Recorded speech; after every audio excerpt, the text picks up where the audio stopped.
Far away from the hazards and claustrophobia of modern city life, let's take a boat to Piel Island, just off the Lancashire mainland at Barrow-in-Furness. If you like solitude, you couldn't wish for a better spot, for there are only 2 landmarks on the whole island, and one the ruins of this early 13th century castle.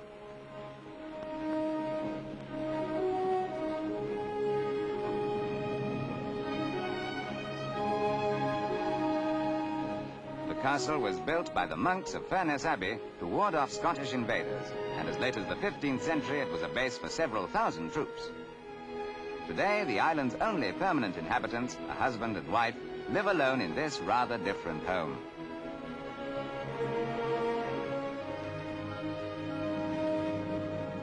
Provisions and mail for the 2 residents are taken over from the mainland once a week, besides the occasional sightseers at weekends. In all other ways, the inhabitants, Dan and Sarah Rooney, are completely independent. They even generate their own electricity. In summer months, Mr. and Mrs. Rooney run the island's tiny inn, but Dan, a former policeman, is also traditionally known as the king of Piel Island.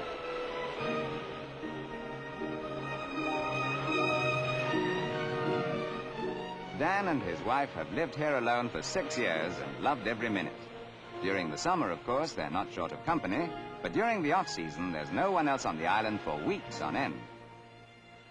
Without even a telephone line, they'd have to light a fire near the castle to attract attention in an emergency. Still, as you'll have gathered by now, they're a pretty dependable couple.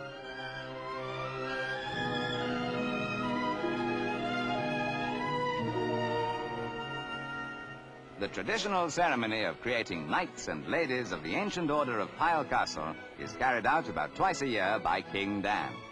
The knight designate must swear to help in the running of any local sports, such as cockfighting and bull baiting. We did say it was an old charter. In return for these solemn vows, he is in turn assured that should he be shipwrecked and half drowned, he can demand a free night's lodging at the inn, which is fair enough, we suppose. The bargain is sealed with a gallon of beer. They were full of good ideas in the good old days.